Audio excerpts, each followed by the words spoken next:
Here with me in the studio, our international affairs editor, Armin George. And so, Armin, tell us more about what they said about migration, which ended up dominating those talks in Germany.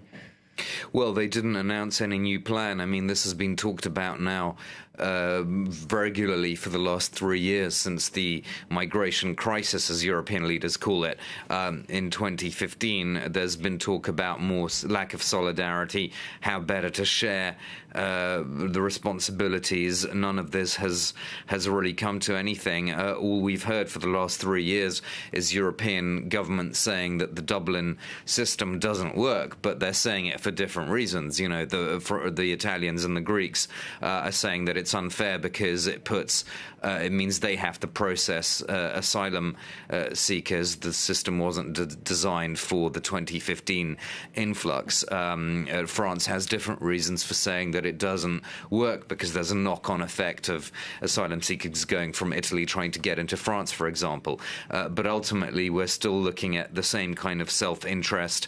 I don't get the sense that we're heading towards a breakthrough on a new post-Dublin system at the EU summit at the end of the year. I think what we're looking at, basically based on what Angela Merkel has said, not just today, but also in her press conference yesterday with her CSU ally in Germany, is looking at bilateral deals so that if there isn't any EU-wide agreement, and it seems that there isn't going to be, Germany will have to make its own agreements with Italy, perhaps with Austria.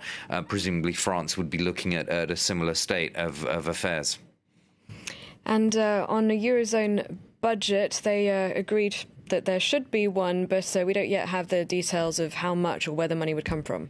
No, I mean, all we know is that, again, this is not figures that were given today, but something that Merkel outlined a few weeks ago when she she spoke to the German media and gave her, as it were, official response to Macron's demands for eurozone reform. And it was clear from those comments a few weeks ago that she doesn't want a eurozone budget nearly as big as what he wanted or wants. And obviously that's a reflection of this recalcitrance, not just in her own party, but particularly in her sister party, the CSU, to anything that smells of transfers from Germany to other countries that are, so to speak, not pulling their weight, according to the conservative perspective in Germany. And I think, again, the devil's going to be in the details, because Macron said, on the subject of this eurozone budget, it will be there to help countries that are in need, but according to yet-to-be-defined rules.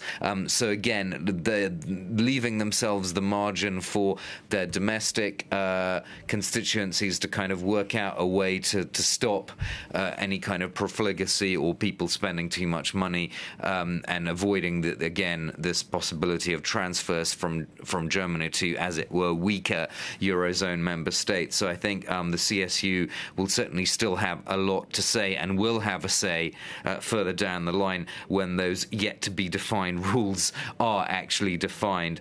And again, I think the devil, again, will be in the detail when we're talking about this backstop for European banks, and what that means is creating a safety net. So if there's any impending risk of systemic failure of eurozone banks, there will be some kind of funding available to stop that from happening. But again, what are the rules by which that will be triggered, that a bank can get help? Again, this is going to be something where domestic politics in Germany particularly will be very important in determining exactly what the rules are going to be for banks or countries to benefit from a common eurozone fund.